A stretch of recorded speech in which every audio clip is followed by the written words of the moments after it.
asado pantagruélico, pero con chorizo, chinchulines, morcilla. La segunda fue una picada linda con los vinos peronistas y todo, como esto que tenemos acá. En la tercera ya fue pizza.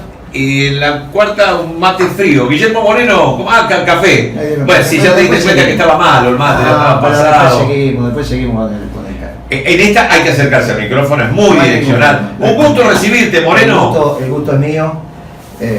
Casi un afiliado de lujo en el gobierno, en este gobierno que está terminando. ¿Te acordás que te afiliamos? Vos me afiliaste, claro, en cámara. En cámara. Yo no sé si alguna vez algún peronista se afilió en cámara. No, yo no recuerdo. El único que afilié en cámara es a vos, pero por ahí algunos se afilió, sí, pero no en sé. Cámara es raro, no te tenés que ir a una unidad básica que lo esté filmando. No, me parece que soy el único. Algún hito tenía que marcar. Te afilié a vos, lo afilié a Timerman, a muchos otros obviamente, pero de los que me acuerdo así que hicimos alguna ceremonia. ¿A Timerman? Sí. ¿De dónde venía Timerman? No era afiliado al peronismo, lo afilié yo hace muchos años atrás. Lo afilié en la básica que teníamos en Las Cañitas, en Baez. ¿Qué paqueta?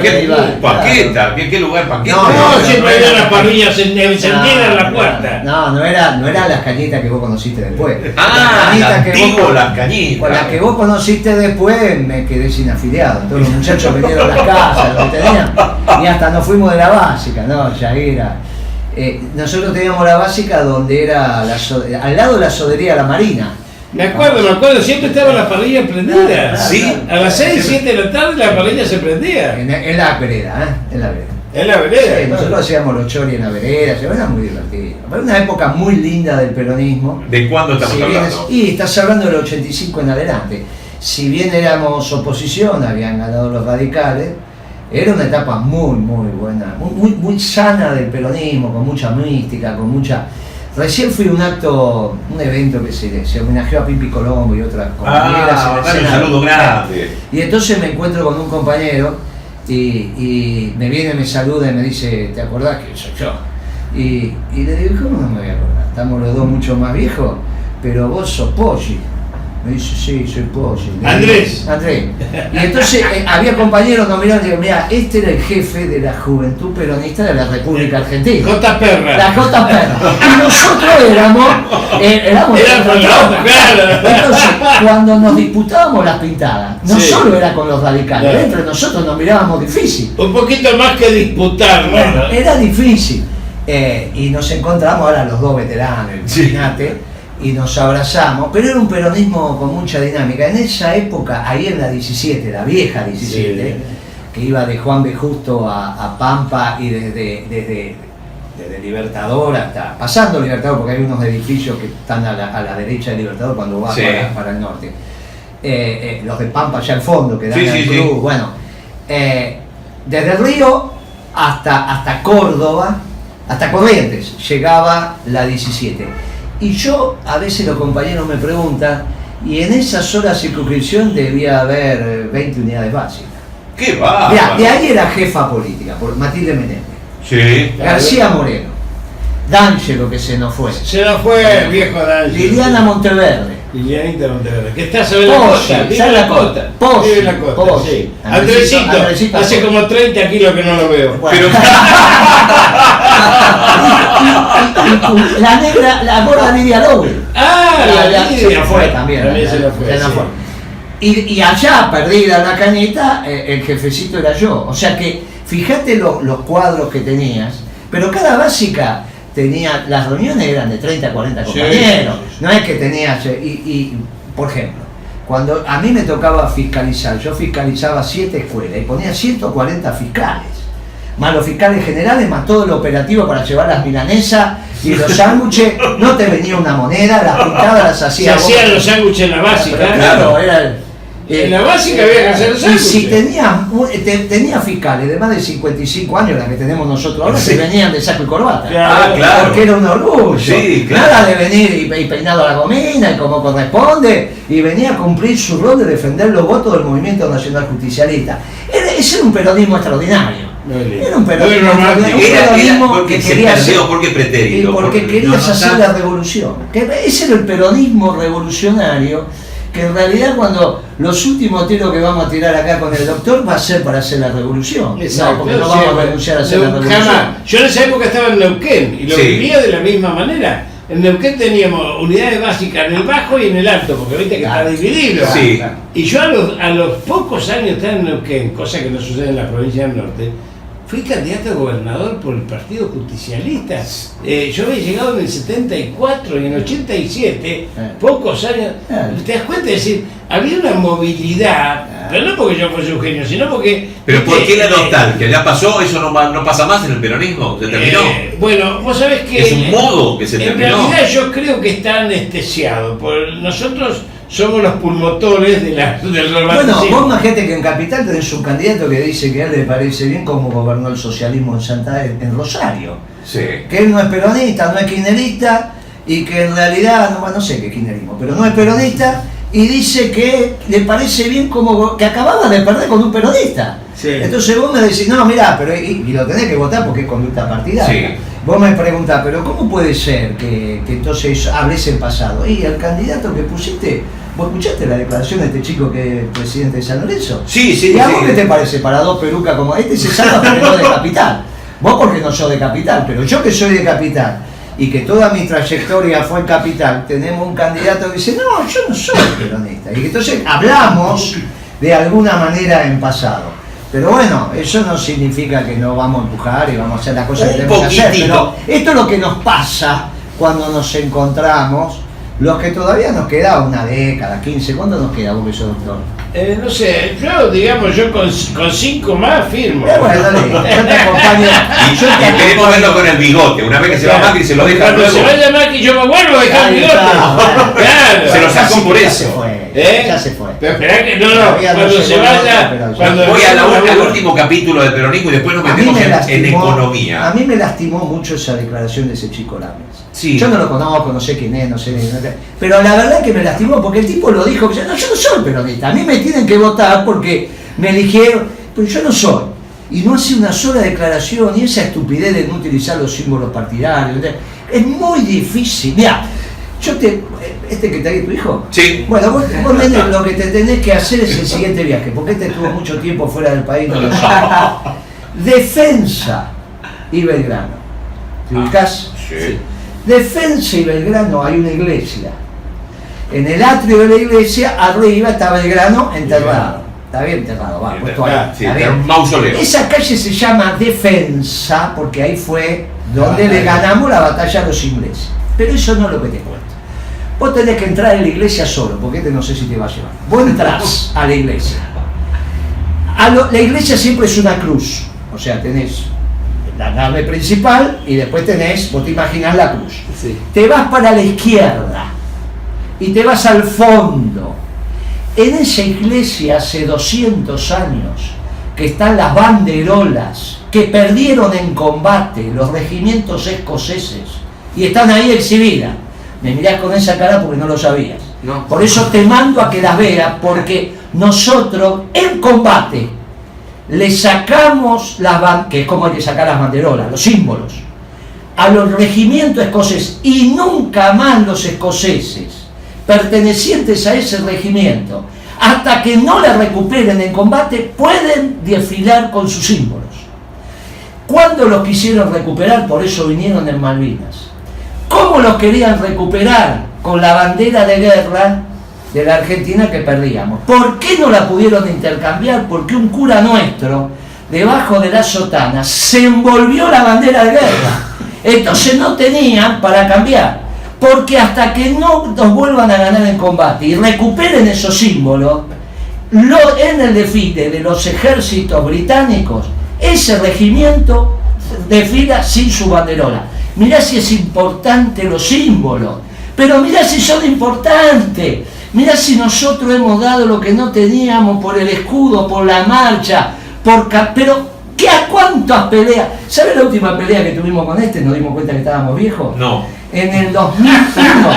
2001. En el 2001 arrancamos del Obelisco. Había unas botellas de Coca-Cola, ¿te acuerdas que estaban famosas Sí. las botellitas Sí, chiquitas? sí. Él y un dirigente sindical que no lo voy a nombrar No, porque no, no está acá. Este me autoriza. Uno con cada mano. Y entonces yo, vamos para allá. Y entonces yo le digo a este, escúchame, eso que viene de allá son gases, porque era muy lejos. Y entonces me dice, no puede ser tan lejos, ¿cómo van a estar tirando gases si eso están en la catedral? Sí. Y yo digo, a mí me parece que son gases los que vienen, y venían y caen ahí 20, 30 metros adelante. Inmediatamente lo que nos pasó es que a los 2 segundos estábamos los dos sentados en el cordón sin poder respirar. Llorando. Y le digo, escuchame una cosa, Turco, le digo, Turco, estamos viejos. Arrancamos por Tacuarí, por Ay, no fue, no podíamos llegar. Sí, no podíamos más. Entonces, eso que vos tenés, pero nos fuimos Estaba el Tano Vial, Espera. ¿te acordás? Estaba el Tano Vial. Me voy a meter en política, no solamente nacional, ahora en economía, nacional e internacional. Pero antes, un pequeño capítulo por algo que dijiste, me quiero meter muy poquitito en las internas o en la política del peronismo. Pero dijiste, no sé qué es el kirchnerismo, pero sí sabes lo que es el dualdismo y el menemismo.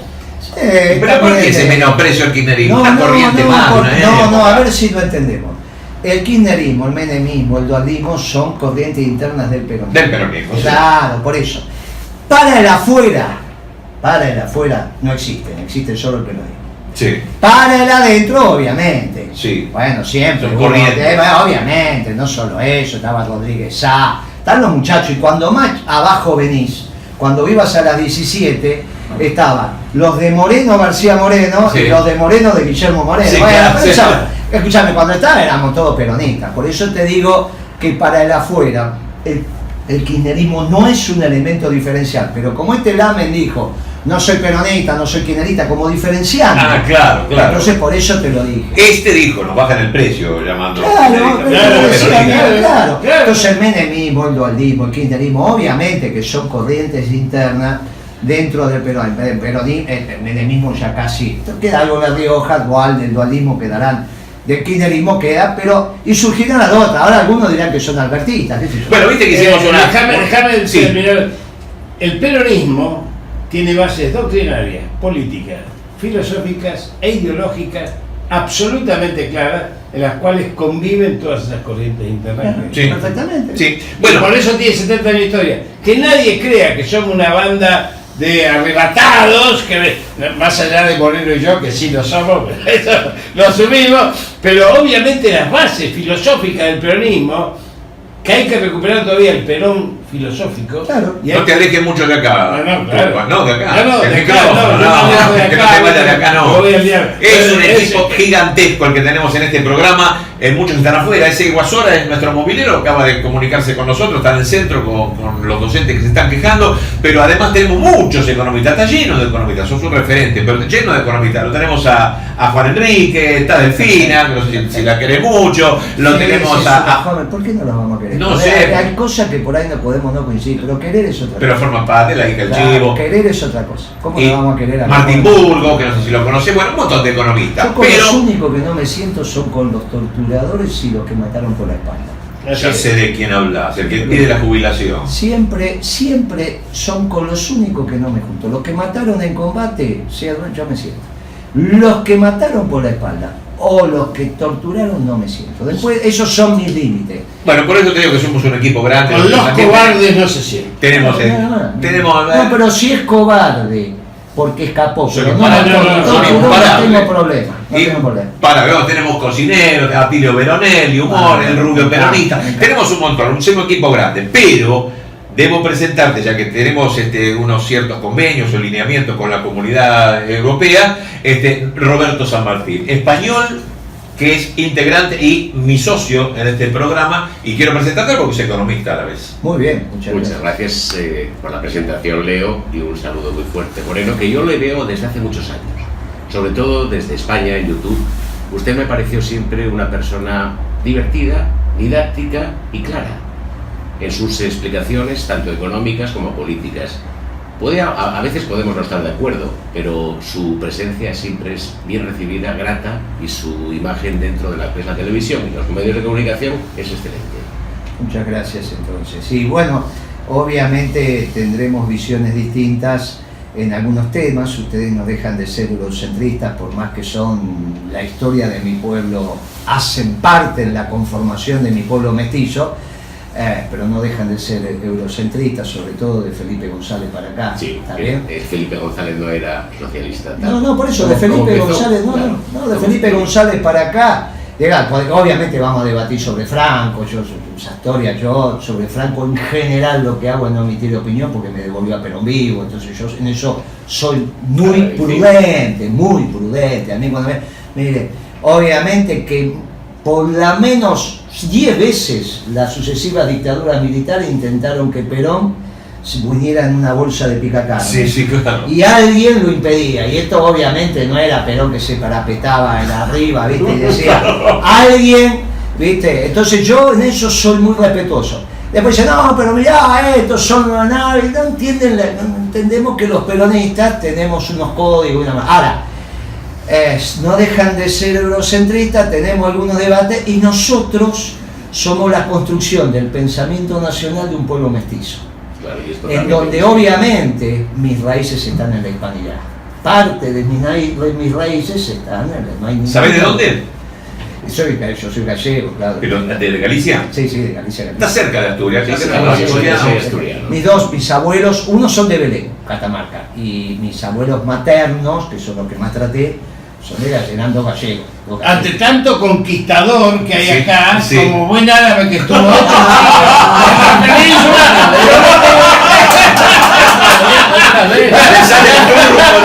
yo me tengo que retirar porque no hemos compatibilizado más que 8 siglos. ¿Te vas, Turco? Sí, me voy. Bueno, buena suerte. Chao, viejo, qué lindo verte. Chao, hasta luego. De economía hemos dicho y de eso vamos a hablar. Y salí por la ventana corriendo la lava. Ya terminamos hablando en árabe. Bien, vamos a hablar de economía. ¿Cómo es la situación ahora del país? Casi sin hablar de partidos políticos, la situación alarmante que estamos viviendo y hasta cuánto puede durar. Ya estamos en ese periodo de emergencia que vos hablabas hace un tiempo, que vaticinaste año y medio atrás. Sí, nosotros el primer artículo que escribimos con Chaliú y con Carboneto sobre este tema, lo escribimos el 8 de diciembre del 17, 8 de diciembre del 17, Día de la Virgen. Elegí ese día para poner la patria bajo el manto protector de la Virgen. Y hacía 40 días que acababa de ganar las elecciones, o menos Macri, que se había ratificado, digamos, en las elecciones de medio término, había ganado la provincia, había ganado todo el país. Y le dijimos, mire, esto termina muy mal. Por eso en abril, cuando acontece lo que acontece, algunos retoman ese artículo y dicen, bueno, esto lo aventuramos. Pero en ese momento empezamos a hablar de un concepto que ahora se empieza ya a mencionar, que es el concepto de anomia. Y decíamos, mire, mientras los ingleses desarrollaron la economía para administrar su imperio, 60 kilómetros de distancia, cruzando el Canal de la Mancha, los franceses desarrollaron otra disciplina, que fue la sociología, con un concepto ordenador, que es la anomia, porque tenían un problema de que no se podían administrar como sociedad. Le habían cortado la cabeza a los reyes y no sabían cómo seguir, que Napoleón, que esto, que viene, sí, claro, y un lío bárbaro. Entonces algunos personajes franceses empezaron a estudiar el comportamiento de la sociedad y de ahí empezó a construirse la sociología desde un concepto base que es la anomia, que es la sociedad sin normas. No que no hay un sistema, hay un sistema, pero no tiene normas. No es anarquía. Precisamente, también la anarquía es un sistema, pero es un sistema sin normas. Ajá. El problema de una sociedad urbana como la Argentina, que el 95% de los nuestros se abastecen en el mercado, donde el mercado no es la City, esa es una estupidez de los muchachos. Sí, es cierto, es el cierto. mercado es donde comprar los tomates, la palta, la leche, tomás el colectivo, ese es el mercado. Cuando ese mercado desaparece porque no hay precios, lo que surge es la anomia. ¿En qué se expresa? En el desabastecimiento. En una población urbana sin estar abastecido el mercado, las consecuencias de estas son dramáticas en toda la expresión que implica el término dramático. Con lo cual, lo que tenemos que evitar es llegar a ese punto. ¿Cuándo se desabastece el mercado? Cuando te quedas sin la señal de precios. Claro, hoy la señal de precios relativos entre los bienes está absolutamente deteriorada, por eso es lo que pasa en el mercado. Caminás 3 cuadras y hay un diferencial de 30% de precio porque los muchachos tratan de defender su stock como pueden y cada uno hace lo que puede. Bueno, si esto se sigue acelerando, la posibilidad de que se frene el abasto de las ciudades, de todas las ciudades de la Argentina, es una situación que la tenemos ahí. ¿Cuánto tiempo más las petroleras van a vender el combustible debajo del costo? Bueno, esto es un tema evidentemente de cortísimo plazo. Entonces los compañeros dicen, no, bueno, pero para las elecciones falta poco. ¿Y alguien se imagina que si no hay combustible podemos hacer el hecho electoral? Si no tenés ni para llevar las urnas, esto es ridículo. Entonces me dicen, no, che, pero eso no pasó. Y acuérdense, si mi memoria no falla, cada vez que voy a un programa digo, me tengo que, no sé si es 27 o 24, de diciembre de 1989, que gobernaba ya era Menem, y ese día el país se paralizó porque nos quedamos sin combustible y los autos quedaron tirados en la calle. No te acordás vos tampoco, en esta mesa el único veterano que se acuerda soy yo, pero ese día los autos quedaron tirados en la calle porque nos quedamos sin combustible. Ergo, lo que hay que evitar es el desabastecimiento. Y solamente se puede evitar el desabastecimiento cuando vos ordenes la señal de precios. Y cuando vos ordenes la señal de precios, hay un precio de los precios que tiene que estar ordenado, que es el precio del dólar. Sí. Ahora, es muy difícil ordenar el precio del dólar si tenés un déficit fiscal escalofriante y tenés un déficit del sector externo escalofriante. Esto significa tener la macroeconomía absolutamente desarticulada.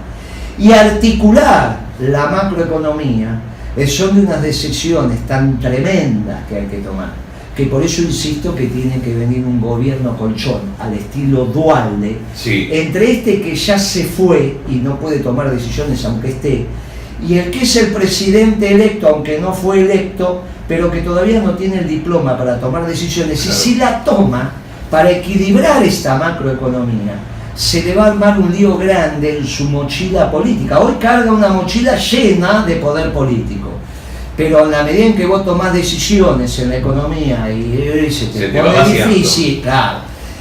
Por ejemplo, ayer, cosa que ya se lo dijimos, le sacaron un artículo en ámbito financiero diciendo, ¿y para qué dijo un dólar a 60? ¿Quién lo obligó? ¿Quién le dijo? ¿Y quién dijo que ese dólar ese? Pero ¿desde dónde? ¿Por qué dicen que ese dólar? Entonces el único que contestó porque el dólar tenía que ser a 60 es Orlando Ferrer en La Nación, que hizo una cuentita de tercer grado que la verdad que no tiene ningún sentido. No sé si leíste el artículo. Sí. Dice, bueno, agarró un artículo, entonces dijo, el dólar de 2017 lo indexo por la inflación argentina y lo desagio por la inflación norteamericana. Eso es una estupidez. El dólar de equilibrio es el dólar que te equilibra la cuenta corriente de la balanza de pago. No hay ninguna otra posibilidad. Si la economía endeudada como está no genera los dólares suficientes para al menos pagar los intereses de la deuda, no hay dólar de equilibrio. Ahora, para encontrar ese dólar de equilibrio, a su vez no tenés ninguna posibilidad de ponerlo si no desalineás el precio de los alimentos. Por ejemplo, suponete que yo le digo acá a mi colega español que a partir de ahora en España el aceite de oliva vale el doble de lo que vale ahora. Y él me dice, ¿me quedo sin gobierno en cuánto tiempo? En media hora. En media hora. Bueno, vos imaginate que yo busque un tipo de cambio competitivo y en media hora el kilo de pan me va...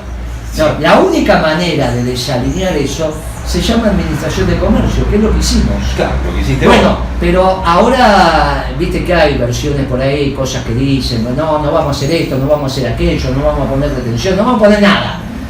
Bueno, entonces tenemos un esquema donde uno dice acepto eso, entonces pongamos un gobierno de transición Sí. para que haga las cosas que tiene que hacer, equilibre la macroeconomía y le deje un campo, un camino transitable al gobierno que viene, que seguramente será Alberto. Pero para esto faltaría 3 o 4 o 5 meses, para el 10 de diciembre en todo caso. ¿Es un tiempo suficiente como para arreglar estas cosas por lo pronto básicas? Por lo menos no se van a seguir deteriorando. Porque la otra alternativa es que adelante las elecciones, pero entonces el equilibrio lo tiene que buscar Alberto. Tiene que buscar el tipo de cambio competitivo, pero dice que no, que esto, que aquello, que esto no lo voy a hacer, que aquello lo voy a hacer, que me parece de acá. Entonces tiene que haber un sistema ordenado en la macro, que fue lo que hizo Duhalde. y que empezó Rodríguez Sá, y que permitió que nosotros tuviéramos una década ganada. ¿Está bien? Así todo tuvimos... Entre comillas, trabajo sucio. Bueno, llamarlo como quieras, equilibrar la macroeconomía y que no deteriore el poder político del gobierno que viene. Yo lo planteé esto para abril de este año, ¿te acordás cuando empecé a decir que Labaña era un candidato extraordinario? Porque era el candidato de transición, un gobierno. ¿Cuál era la virtud que tenía Labaña? Los radicales decían que era radical y los peronistas decían que era peronista, entonces era un extraordinario candidato de transición para después llegar a las elecciones con la casa más o menos, no el camino asfaltado, pero al menos, bueno, con pozo, pero lo podés transitar, está el sendero, está lo que tenés que hacer, está. Bueno, esto no se dio y ahora estamos llegando a una situación donde lo que acabo de describir, que es la posibilidad de desabastecimiento, se puede dar. Vos me acabas de decir, no, mira, me están llegando versiones muy complicadas. Sí, de afuera. Pero es que es muy sencillo el porqué, y ahora le doy la opinión a mi colega. Si los bancos, que son los inversores calificados, no hay inversor más calificado que un banco, puede haber un francotirador que sea extraordinario, pero institucionalmente los inversores más calificados son los bancos. Y sobre todo los bancos extranjeros. Si 6 bancos extranjeros que habían dado un préstamo sindicado, o sea, se habían juntado para darle plata al Tesoro. El Tesoro, aparte de firmar el mutuo, un contrato de mutuo, que es el contrato que firmaron entre el Tesoro y los bancos, le exigieron al Estado una garantía. Y el Tesoro le dio garantía, le dio bonos. Le dio bonos por un valor nominal de cerca de 13.000 millones de dólares. Esos bonos los tenían los bancos contra una deuda que tenía el Tesoro de 2.600 millones. O sea, el Tesoro debía a esos bancos 2.600 millones y tenían garantía por 13.000. Cualquiera que te diga, che, si tengo garantías por 13.000 y me debe 2.600, estoy más que cubierto. Sí. Claro, el problema es que esos bonos, la evaluación que hicieron los bancos casi son una evaluación de bonos basura. Porque si 13.000 millones no te cubren 2.600, sí, ¿cuál es la evaluación de esos bonos? Pero aparte dijeron, no los puedo vender porque cuando los voy a vender para ejecutar la garantía y hacerme de la plata y después devolverte lo que sobra, nadie me los va a comprar. Porque si salgo los bancos voy a vender 13.000 millones, el precio de los bonos.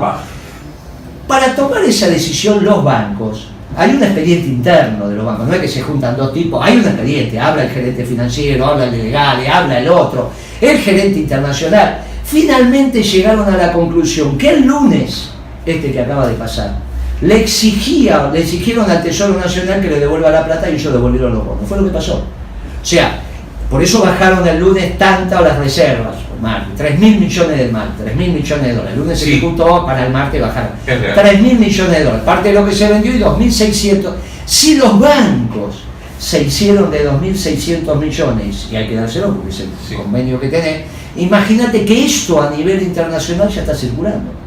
Entonces esos informes de las oficinas de macro, que siguen las macros de los países, de los grandes bancos de inversión, porque para los bancos, que de un día para otro vos le des 2.600 millones de dólares, los tengan líquidos y no tengan a quién prestárselo, es un problema, porque con esos 2.600 millones se llevaban 100 millones de dólares de ganancia por año. Sí. Ahora vos tenés un montón de plata, pero ¿a quién se lo das?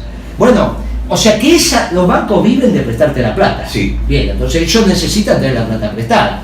No es que para ellos es un buen negocio, es un mal negocio, pero contra la posibilidad de que las garantías que tenían no honraran esa deuda. En vez de ejecutar la garantía, ejecutaron el contrato, devolvieron la garantía y se llevaron los dólares. Eso es lo que está circulando a nivel internacional y esto es lo que a vos te llega. Entonces, esto está, agarrame y no me toques.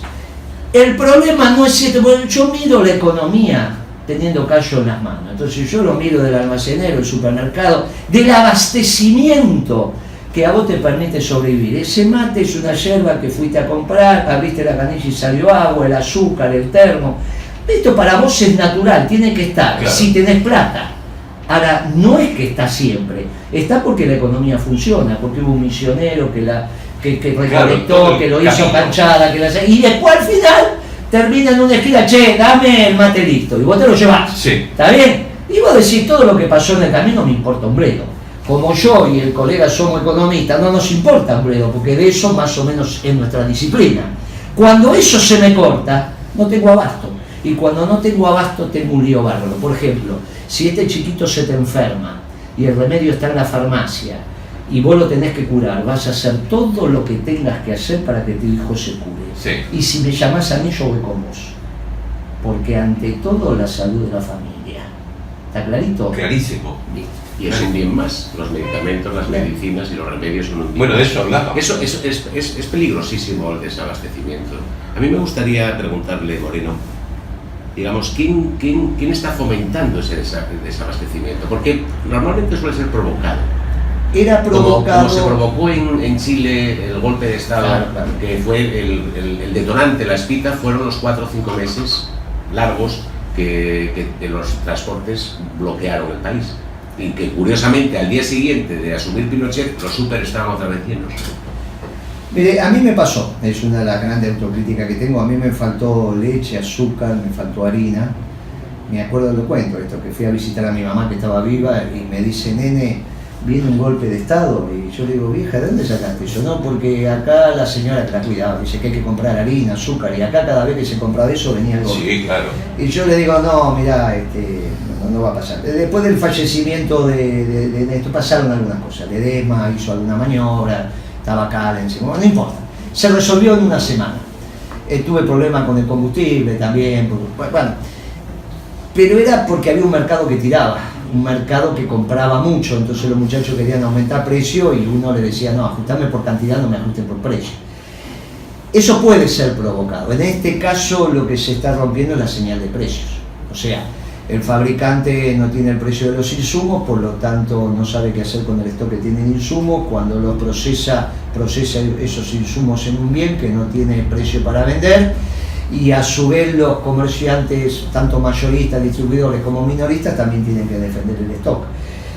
Ni siquiera está pasando que circula la mercadería a remito abierto, o sea, sin precio, che, te doy la merca y te la facturo después, porque el problema que hay es que quizás la merca que te entregan, la mercancía a remito abierto, el tema que tenés es que el dólar está en un tipo de cambio tal que aunque lo vendas a ese dólar es imposible de cobrar.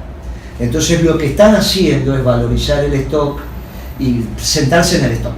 Esto es lo que vi como hecho novedoso con respecto a otras situaciones donde también nos quedábamos sin precio de referencia.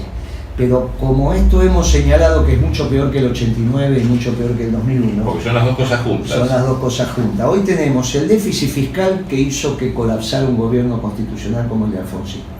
Y tenemos un déficit del sector externo, esto es el efecto en la generación de dólares de la economía argentina, para gastarlos en los dólares que necesita para funcionar, sea pago de intereses de la deuda o lo que fuere, que colapsó otro gobierno radical que fue el de la Rúa, en el mismo tiempo y lugar.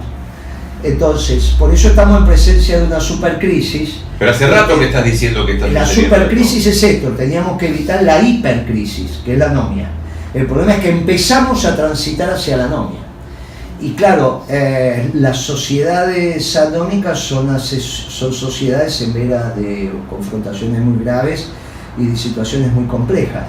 Por eso los muchachos vinculados a los sistemas de defensa y los que piensan la geopolítica de Argentina y demás, te piden opiniones y están pidiendo opiniones porque alguien tiene que reflexionar sobre estos temas, sea en la economía, pero también en la unidad nacional. Sí, ¿Cómo la preservamos? se desintegra. Y bueno, una sociedad. es que este es el tema que tenemos, por eso las declaraciones de Bolsonaro van en el mismo lugar, las declaraciones de Evo, cuando dice están volviendo los bolivianos y empiezan a...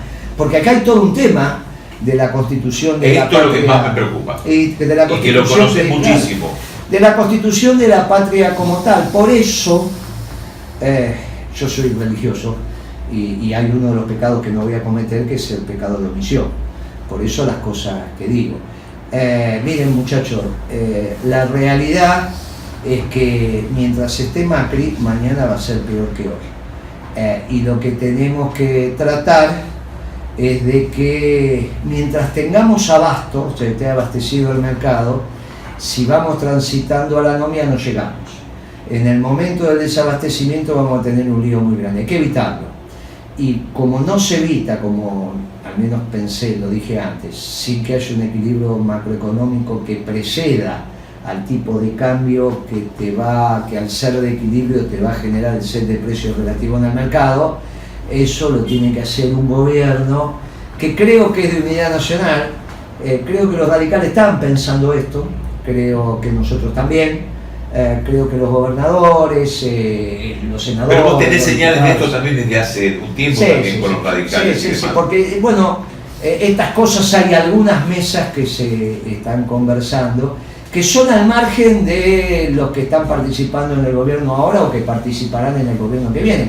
La patria es una responsabilidad de todos, cada uno con más responsabilidad, obviamente, la máxima responsabilidad la tiene Macri y el día de mañana Alberto, y así tiene que ser. En casi todos los programas periodísticos siempre se dispara hacia aquellos que tienen teorías o ven el caos en el que estamos viviendo como, pero igualmente vos no estás pensando en un adelantamiento, no, todos se defienden con un miedo terrible, como que hay una obligación, aunque muramos todos, de que este hombre entregue el mando el 10 de diciembre. Vos estás hablando de algo sin temor con respecto a que puede haber algo, como sucedió, ya lo hemos vivido otras veces, constitucionalmente, claro, y que colegiadamente lleguemos a un acuerdo en que se pueda tener un gobierno intermedio que se haga cargo de las cosas ahora, porque no va a tocar nada este hombre. Si no sé, si el gobierno de transición se hubiese hecho cargo en abril, que fue cuando empezamos a plantear seriamente esto, seguramente el crédito que mandó el fondo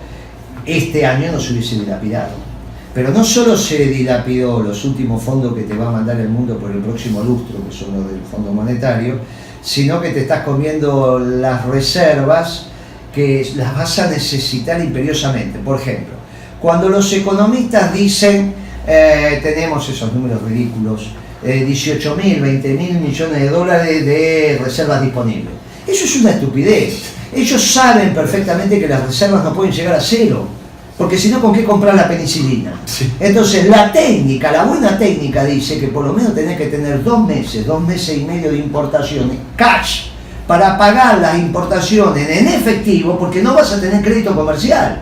Entonces, el cero, que es para un imbécil que hace una división numerador y denominador, para un economista no es cero el denominador, son 9.000 millones por lo menos. O sea, el cero son 9.000 millones, el piso de las reservas no es cero, es 9.000.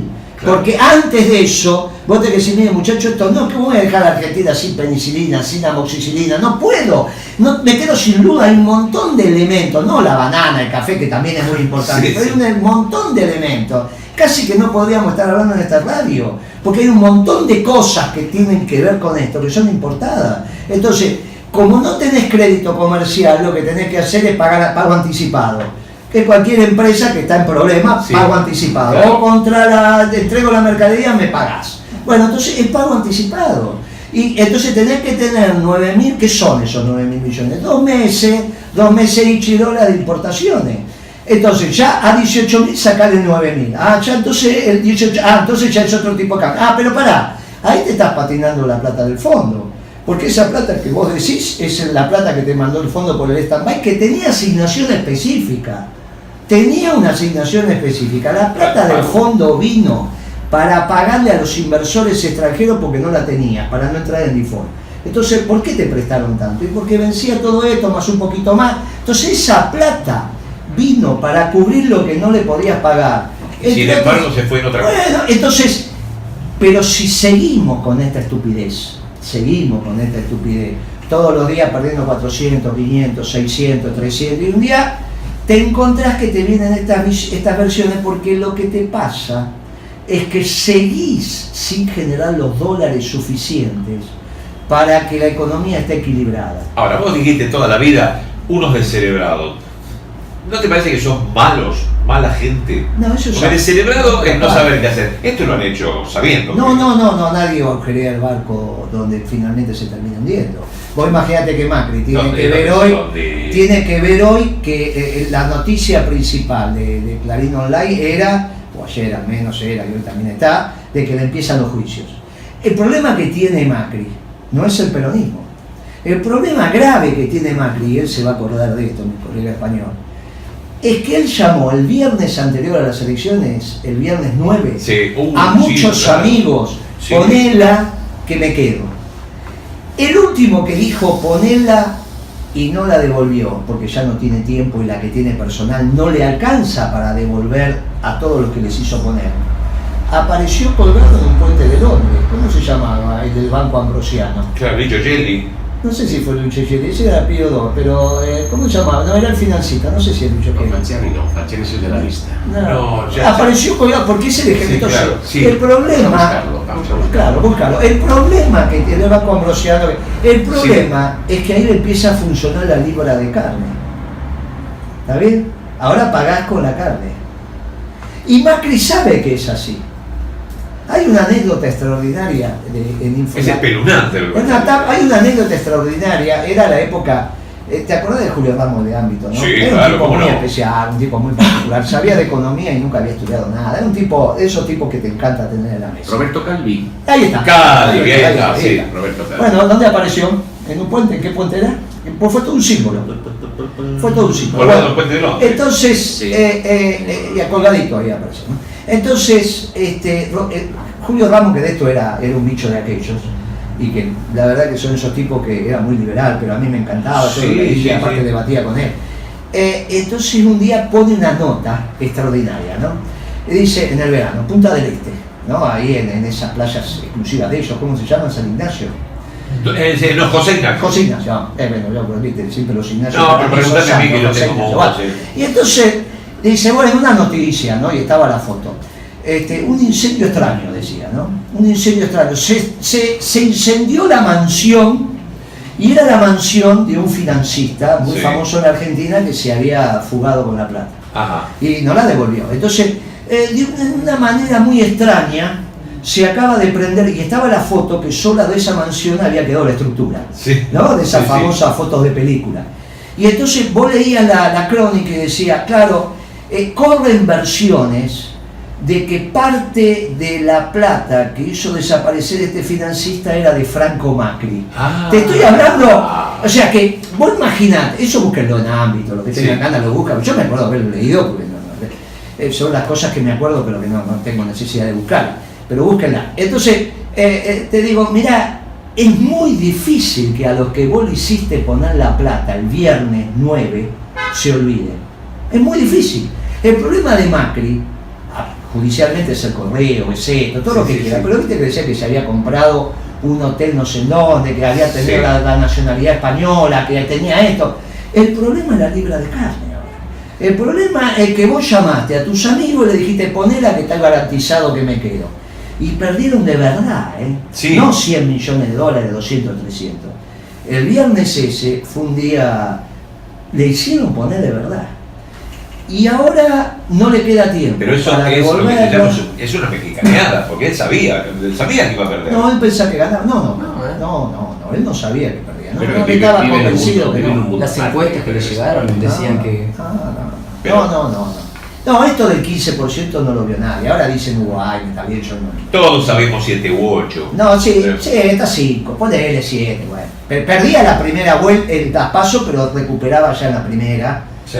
Porque 6, 7 puntos, 5 puntos. Nosotros estábamos ganando estas elecciones bien, después se complicó y ganó la elección el frente que armó el Partido Justicialista por 15 Pero esta puntos. jugada para vos es lo que ha Chava, que realmente es un descerebrado. Él fue un en vez de ser descerebrado un mal porque hombre. ningún gobierno en España se le va a ocurrir llegar y duplicar el precio del aceite de oliva. Claro. Llegó y duplicó el precio de la comida. Sí. Entonces solo un descerebrado puede hacer eso. ¿Y por qué? Porque tenía el mandato de los Blanco Villegas, que es la mamá. Ahora, ¿termina su gobierno siendo oligárquico? No, porque en el medio apareció el fondo. Y el fondo le dio consistencia neoliberal al modelo. Lo que pasa es que no lo terminan de implementar hasta el nuevo gobierno. Ese es el debate del peronismo. Ese es un debate. El tema es que este experimento oligárquico fallido, el fondo te lo transforma en un modelo neoliberal consistente que no te gusta, pero que ya tiene un marco teórico distinto. Por eso el fondo te dice ponga retenciones. Macri se resiste Sí. y después, cuando tienen que hacer la adenda, después del presidente del Banco Central, de Capullo, Sí. Sí, Caputo no, ¿cómo es? No, Caputo no. El ya presidente de ahora. El de ahora es el no, el anterior. El anterior era sí, Caputo, sí, sí. Caputo y Sí, Nico Caputo, sí. sí, Nicolás, sí. Porque claro, Caputo también fue el otro, el canciller. Niki y el canciller. Sí. Entonces, Dante, que ni te acordás. Bueno, por eso se me. Entonces Hay te mucho digo, mira, Caputo. claro, entonces te digo, iba a ser un chiste. Sí, no, déjalo ahí. Entonces te digo, mirá, cuando firmaron la adenda de ese Mesa Dinerita que pusieron presidente del Central y que no hay ningún banquero que se haya sacado una foto con ese Mesa Dinerita, porque ¿cómo va a poner un Mesa Dinerita presidente del órgano rector de la Sí, política? claro. Una locura. Sí, bueno, la zorra guardando una locura, dineros, sí. una locura. Al menos tienen que parecerse, ¿viste? No son, pero al menos parecen. Bueno, ni era ni parecía, bueno, no importa.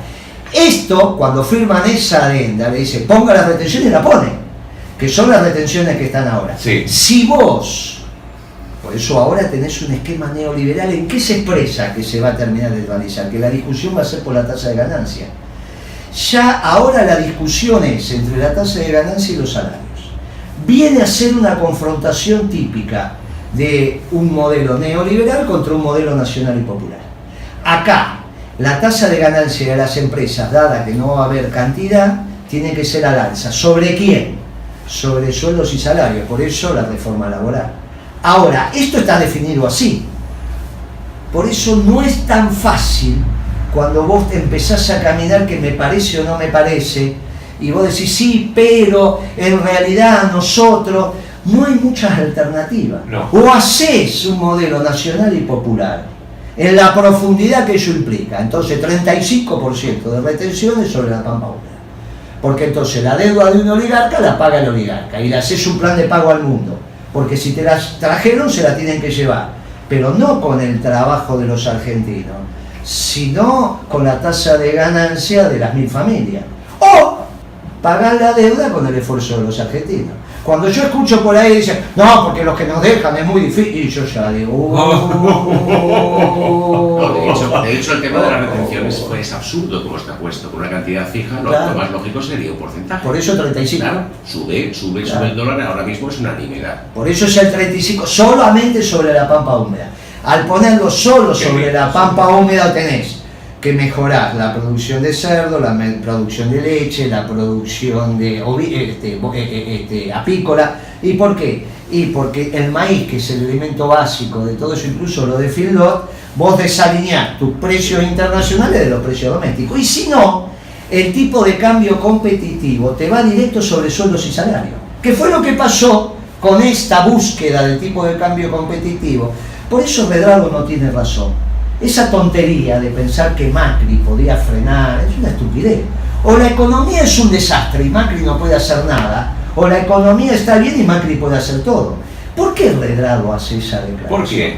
¿Y por qué? Este lo puede explicar muy bien mi colega español. Los activos de los bancos argentinos, sean de capital extranjero o capital local, están en pesos.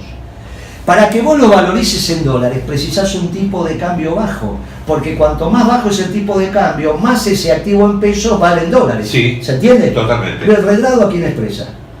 Y no está mal que exprese eso, si en la mesa a su vez tenés los fierreros. Si en la mesa vos tenés a Devido, a Moreno, tenés tenés aquel, cada uno, bueno, entonces Los Redrado, fierreros. claro, ahora cuando vos tenés nada más que todos muchachos del mercado, Sí. todos muchachos que andan en mocasines, y bueno, entonces ellos lo que van a querer, y terminan diciendo, no, pero el dólar de 60, y tenemos un problema, porque ahora es el dólar Alberto, no dejó de ser el dólar Macri, que esas decisiones no hay que tomarlas. Ahora, empiezan esos esquemas. ¿Y qué teníamos que hacer para evitar esto? Un gobierno de transición. Porque al gobierno de transición vos lo obligabas a buscar el equilibrio macro. Pero también a que no sea una discusión del gobierno que viene las retenciones, sino del gobierno de retención. Mira, Sí. muchachos, al pueblo argentino, ¿quién va a pagar la deuda? Hay que pagarla si hay que pagarla, porque lamentablemente con el fondo no me hablen de default, porque vos no vas a poder... Las sanciones de no pagarle al fondo son decenas de Brutal, páginas, así sí. que olvidad, ni rompe internet, así que olvidad, vayan y leanla porque están en internet, si no, no hablen.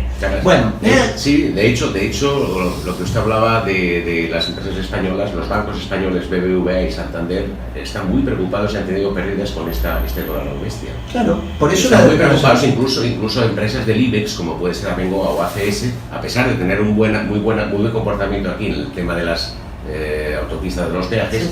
Están muy preocupados porque contablemente están muy jodidos. Claro. Entonces yo lo que te digo, este era el rol del gobierno de transición.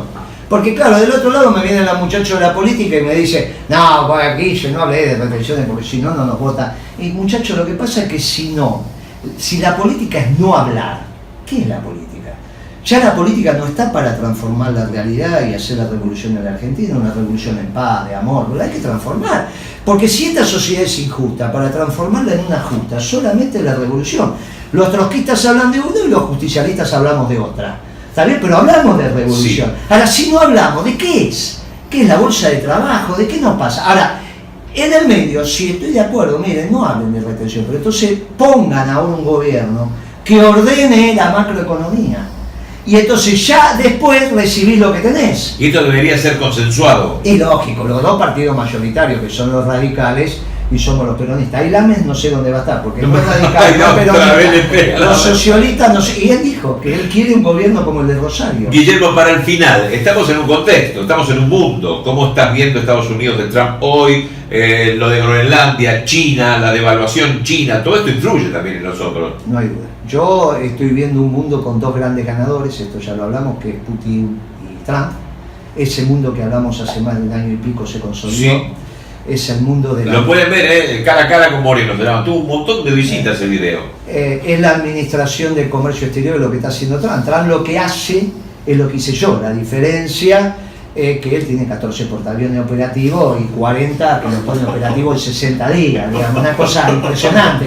Y yo lo único que tenía era el teléfono. Entonces, bueno, pero nosotros fuimos el primer país que desarrolló la administración de comercio, que es esto pasa, esto no pasa, finalmente es esto lo que dice, es lo que está haciendo Trump. En ese momento la OMC nos hizo un juicio y a Trump le tiene paciencia estratégica, sí, no tiene otra alternativa, pero ese mundo ganador donde se encuentran dos estirpes de nacionalismo distintos, el ruso y el norteamericano muy similar al de las categorías eurocentristas. Los europeos se equivocaron con el liberalismo, con el marxismo y con el nacionalismo. Por eso le toca al peronismo desarrollar las categorías nacionales de un pueblo distinto, de un pueblo mestizo, del único pueblo nuevo que hay en el mundo, donde nos mezclamos y nuestras raíces están en múltiples lugares. Ese pueblo mestizo de las Américas tiene que desarrollar unas categorías analíticas distintas y ese es lo que te dijo de alguna manera el turco cuando se fue. Es el aporte que le tenemos que hacer al mundo. De esos dos ganadores que vuelve a ser otro Yalta, tiene también dos grandes perdedores. Uno es Europa continental y otro, porque ya se fueron los británicos, y otro es China. Básicamente, como lo hablamos en aquel momento, porque no tienen energía, entonces los costos primos van al alza. Y esto no lo podés resolver bajando un costo menor en términos de costos, de costos primos sobre el producto manufacturado o vendido, que es la mano de obra. Cuando la mano de obra era importante en términos de costos unitarios dentro del producto, los chinos hicieron lo que hicieron. Ahora que es mucho más importante la energía que la mano de obra por el desarrollo tecnológico, los que tengan energía son los que tienen los productos más baratos. En este mundo se encontraron los dos que tienen energía, que es Putin y Trump. Por eso lo que pasa en Medio Oriente, por eso todo lo que está pasando. Si hay dos ganadores y dos perdedores, ¿qué hacemos nosotros? Y nosotros tenemos que sentar en ese Yalta al único que puede hablar por los pueblos que no tienen voz, que es el Papa. Pero no es casualidad que acá lo putee Durán Barba y Berbisky al Papa. Porque Berbisky también lo putea al Papa. Porque Berbisky, como expresión de la socialdemocracia europea, también se confronta con su santidad, porque son otras categorías. Durán Barba expresa el liberalismo, el neoliberalismo, y Berbisky expresa la socialdemocracia. ¿Viste que hicieron amigos? ¿Viste que dicen que son amigos? Sí. ¿En qué se hacen amigos? En putear al Papa. Solo al Papa no, también al peronismo. Porque nosotros tenemos algún que otro candidato que dice, el problema son de ustedes, peronistas, que lo condujo un general. A nosotros nunca, los progresistas, nunca nos condujo un general. Y nosotros estamos orgullosos porque San Martín, Rosa, Sí, Perón, como ¿qué todos, problema sí, tenemos? claro. Mientras sean ejércitos populares, Sí, no Santiago, tenemos, Mosconi, no Leal. tenemos problema. El problema es cuando las armas se mataron a mis hermanos, mataron a mis compañeros. Entonces, ese no era un ejército popular, pero no es un problema de ese, es el general de ese momento, de Videla, no el general. Claro, El general del ejército popular no tengo ningún inconveniente, a menos que me quieran hacer un ejército democrático. Bueno, eso ya es otra historia. Pero los ejércitos, claro, esos son estructuras piramidales. Entonces, y el general, el que más se llama el general. Sí, El general, ¿por qué se llama general? Y porque manda el general. La general, manda el- claro. claro, bueno, en este esquema, yo lo que te digo es, necesitamos sentar al Papa en ese nuevo Yalta. Acá lo tenés. Para sentar al Papa en este nuevo Yalta tenemos que generar las condiciones para que el Papa pueda venir a mi patria. Y para generar las condiciones es el desafío que tiene el peronismo. El peronismo tiene el desafío de construir las nuevas categorías del nacionalismo de un pueblo mestizo que no son las categorías xenófobas de los europeos.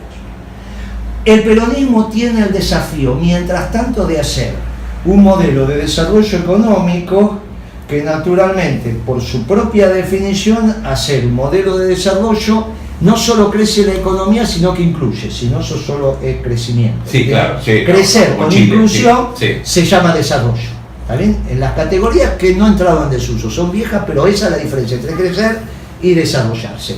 Entonces tenemos que hacer un modelo de desarrollo permanente y sustentable. Es otro desafío que tiene el peronismo. En ese esquema, nuestra doctrina se lleva al mundo, porque somos los únicos que hemos desarrollado un corpus teórico. No es que no existe la economía peronista. Y ahora se va a ver. Por ejemplo, si después del gobierno de transición, encontrado el equilibrio macroeconómico, vos no generás un esquema donde preservás el tipo de cambio competitivo, preservás ante todo una disociación entre el precio local de la comida y el internacional para recuperar tus ventajas competitivas, que son alimentos y energía, que esos son retenciones. Entonces ya tenés dos elementos que dicen, ya, voy a ver dónde pongo el tipo de cambio, pero a su vez dónde pongo las retenciones, porque no puedo que ese tipo de cambio me venga sobre los sueldos y Claro, salarios. totalmente. Para eso la comida tiene que estar en una relación más que justa y razonable con esos sueldos y salarios, y para eso solamente hay retenciones.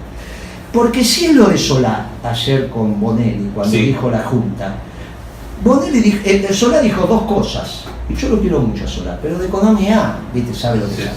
Solá dijo dos cosas, vamos a bajar las retenciones y vamos a hacer la Junta. Y entonces, ¿cómo es esta historia? ¿Me vas a comprar el trigo a los productores a precio internacional? Porque si bajás Sí, la claro, retención, sí. qué joda, transformo retención en subsidio. Cuidado con eso. O sea, en vez de las retenciones cobrar de la oligarquía, transformo el subsidio al pan que vos consumís cuando a mí me da una renta extraordinaria que la Pero, puedo ¿lo habrá dicho socializar. por la galería? No, yo ¿Habrá escuché, escuchado no, algo? no, dijo, no puede ser que el pan oscile como oscila el precio internacional del trigo. Está perfecto. Hagamos unas, pero ojo, después me dijo sí, pero sacamos las retenciones o las bajamos mucho. No, O sea que quería hacer un precio político. pero bueno, sí, Claro. pero en realidad se me acerca al precio internacional. Si Sí, saco sí, las bueno, retenciones. pero al sacar las Entonces retenciones, lo transformo en subsidio. Claro, con lo cual hace un precio político que nunca funcionó en ningún lado. Sí, pero Y aparte en con España subsidio. pasó en la época de Franco. Con subsidio. Sí, claro. O sea que tengo déficit fiscal bueno, ojo, que entonces ¿cómo pago la deuda? Porque con las retenciones la pampa húmeda en el nivel que tienen que estar, yo me hago de 10 a 12 mil millones de dólares y con eso pago toda la deuda más los intereses en 20 años. Hago ese plan de pago, el mundo me lo va a aceptar, le doy una tasa de interés de 5 o 6 puntos, que él te va a decir que está perfecto, y agarro esas retenciones y las pongo. Pero el terrateniente, el chacarero, digo, siembra. Y vos te parece, eso, a vos me querés decir que porque él tiene que tener la voluntad de decidir por sí o por no, yo tengo que decirle al pueblo argentino que su sangre, sudor y lágrimas para... pero pueden juntarse y no hacerlo. Pero lo resuelvamos en 3 minutos y tenés poder político y 60% de votos. Por eso había que ganar con 60% de votos. Sí, está bien, pero ponele. Vos lo ¿Qué pasó cuando el campo se quedó? vos me querés 4 explicar meses? que el peronismo viene para no ser la revolución, que tiene que explicar No, que como no. eso es una Yo lo situación... viví 4 meses parado. Entonces pero después ganamos por eso. Y las Sí, retenciones sí, estaban claro. al 35. Sí. Y entonces, ¿cuál fue el problema? Si no es que lo que se bochó fueron las retenciones móviles. pero las retenciones quedaron al 35 de Quedaron, 20. sí, claro. Está bien, así que las retenciones no se sacaron. Y después ganamos la elección con el 54%. 54, mucho bueno, más. muy bien. Ahora, si vos me querés decir que en realidad tenemos que llegar, pero en realidad el que va a mandar va a seguir siendo el mismo, bueno, entonces todavía tenemos que explicarle a nuestro pueblo que no estamos en condiciones de revolucionar la Argentina, solamente de gobernar, pero no de tener el poder. Y estoy dispuesto a ese debate, sí, pero también. hagámoslo. Yo creo que la idea en general es de Hagámoslo. apagar incendios. Vos me estás hablando de un muy bien. ideal supremo, maravilloso, que yo muy suscribo. bien. Entonces, Por eso te admiro. ¿quién va a pagar la deuda? Ah, no sé, yo no sé, para eso te estamos explicándome. No, y con lo que está pero yo diciendo ni si vos, ojalá, vos ¿quién- estás pensando en revolución. Pero para mí, ¿quién cuando te una parece a revolución vos? proviene de un desastre. ¿Y de quién un- te parece a vos que con tu esquema de apagar incendios y que no se puede hacer más que esto y esto y esto va a pagar la deuda? Ah, no sé. ¿Cómo no? Sí se sabes. Pero vos. No te hagas el vivo, sí sabes. No, vos. Sí sabes. O la paga la oligarquía o la paga el pueblo con su trabajo. No hay otra alternativa, porque la industria, los comerciantes, los profesionales no la pueden pagar. No es que o sacamos la renta extraordinaria de la Pampa Húmeda, que es en el único lugar que hay, y a su vez generamos otro vector de competitividad, no solo desdolarizando las tarifas, sino poniéndolas en una relación justa y razonable con su costo, que es $35 el barril en la Argentina de la tonelada equivalente de petróleo, sea gas, sea lo que sea. Entonces vos definimos y ahí tenemos, ponerle que lleguemos a 50, 60, 55 el barril de petróleo ya en la destilería. Hoy estás arriba de 200. Sí. Entonces tenés un recorrido importante para abajo. Claro, cuando vos decís esto, y vos entonces vas a generar trabajo, porque otra vez, ¿qué es lo que te pasa? Cuando vos administras el comercio y vos le das los alimentos a tu pueblo en una relación justa y razonable con los ingresos populares, que son sueldos, salarios, jubilación y pensiones, a vos te sobra plata. Si te sobra plata, dinamizás el mercado. ¿Por qué tenés que administrar el comercio? Porque si no, ese dinamismo se va a productos chinos.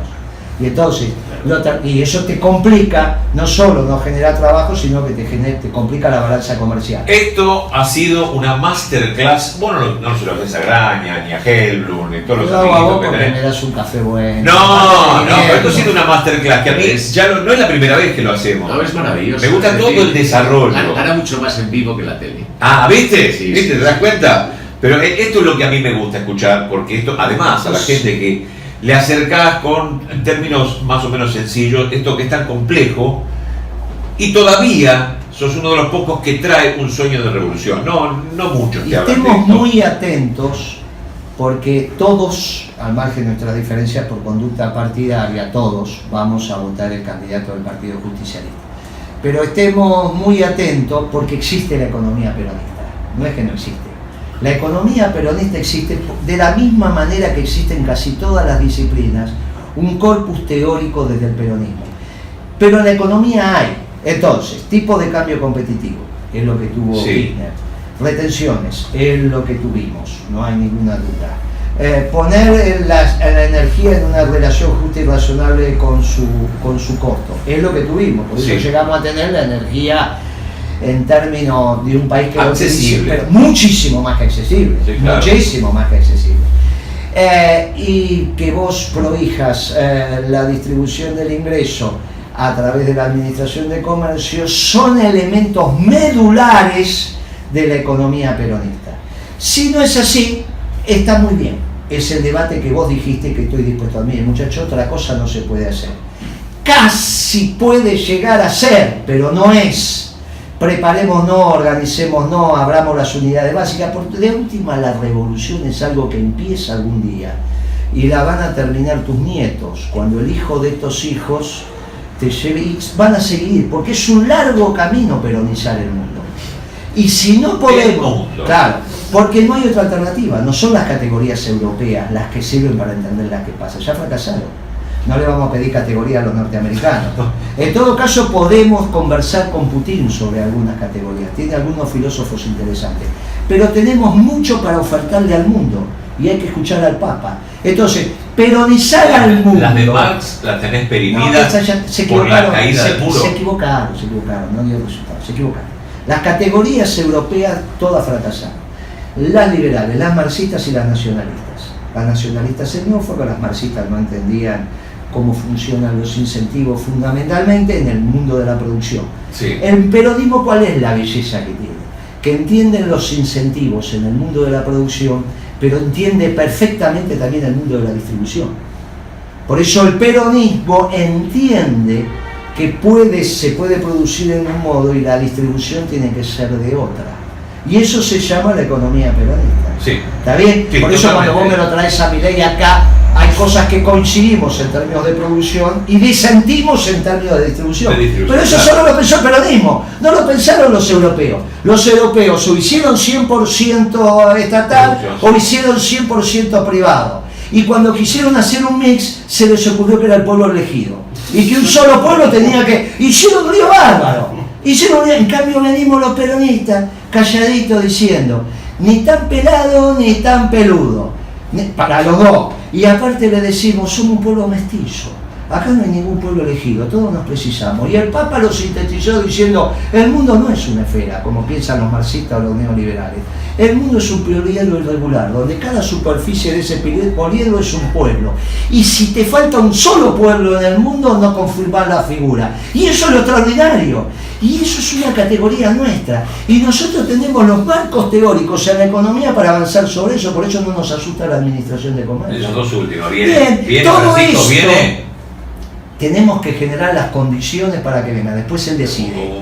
Gobierno Después él decide, es como en este programa, vos generaste las condiciones, tenés el programa, ustedes dos, y me invitan, y yo decido si vengo. Y como si vos me invitás, y ahora mi colega español me invita, yo vengo, vine. Ahí está. Y la última, ¿qué hacemos con Racing? Uy, es una Fue catástrofe. horrible. Fue una ¿Qué catástrofe, pasó? fue una catástrofe. Si no se recupera fuerte en el próximo partido, es una catástrofe. De hecho, el domingo hasta me costaba leer los diarios. Mirá Sí, que pero yo no, soy un pero lector. terrible. No, fue una catástrofe. La verdad que para nosotros, aparte nos llamábamos todos los hinchas de Racing, fue un escándalo. No, lo que terrible. pasó. Yo tenía el No, hermano de él, el sí, hermano de él no podía hablar, no lloró, de luto. ¿Sabe quién está feliz aquí? Lloró, claro. El operador que es el rojo. Ah, bueno, está bien, tiene derecho. tiene No se derecho. te escuchó nada de lo que hablaste porque te cerró el micrófono. Sí, todo. tiene derecho. Yo, es como vos con tu programa para que venga el Papa. Generemos las condiciones y él decide. Sí. Pero generemos las condiciones. Y el encuentro de los... Por eso el gobierno de transición entre las dos grandes fuerzas nacionales, que son los radicales y los peronistas, también era una solución. Bueno, no vamos a llorar sobre la leche derramada, pero lo que tenemos que hacer es ver si estamos en condiciones de poner un colchón para que Alberto encuentre un camino que pueda transitar. Y si no, será lo que estamos viendo. Ahora que sí, que no, que me parece, que no me parece, o esto que me deprimió muchísimo, que me dijiste, no, y bueno, vamos a ver lo que podemos hacer. Yo no te afilié para eso. No, yo te afilié para que haga la pero revolución. yo también, y a mí me gusta, Bueno, pero entonces vamos con la me revolución. obnubila lo que está Vamos, sucediendo ahora, vamos el con la dolor revolución. que tengo por Bueno, lo que está sucediendo. Solo se sale de esto con un equilibrio macro y después la economía peronista sobre ese equilibrio macro construyendo la revolución en amor y paz que tenemos que construir. No hay ninguna revolución violenta, no es una revolución de destrucción, es solamente una revolución de amor y paz. Pero las rentas extraordinarias de la Argentina le corresponde a todos los argentinos. Totalmente, me encanta tenerte como siempre, una vez por año viene, pero esta vez fue esto con un café nada más. La próxima volvemos con una pizza. unos maníes, Bueno, alguna cosa así. habrá que No, invitarlo no. igualmente. A los viernes que hacemos acá un almuerzo, Bueno, mañana tenemos arroz con pollo. Me interesa mucho, después le voy a pedir a tu producción los teléfonos de él, los tuyos los tengo, porque Sí. lo vamos a invitar a las tenidas que tenemos entre economistas y a él le va a interesar, Sí, y sí. a mí me interesa la opinión de un eurocentrista, pero aparte hispano, porque vos sabés que mis raíces están con ellos. Son gallego Yo de tengo ley. ellos porque aparte somos de los que hablamos, no hablamos de América Latina, nosotros hablamos de Hispanoamérica. De Hispanoamérica, Bueno, sí, bueno, totalmente. hay una diferencia, el otro es francés. El otro Sí, Ah, claro, lo hablamos el otro día. Sí, sí, sí. Por Yo soy de Holanda esa- y por Francia hablan de Claro, Latinoamérica. yo soy de esa cultura. Por Mozilla. Yo soy de la cultura donde quería que ganara el sargento García y no el sol. Sí, claro, muy bien. Me encanta, Guillermo Moreno. Muchísimas gracias, querido. Vamos a volver.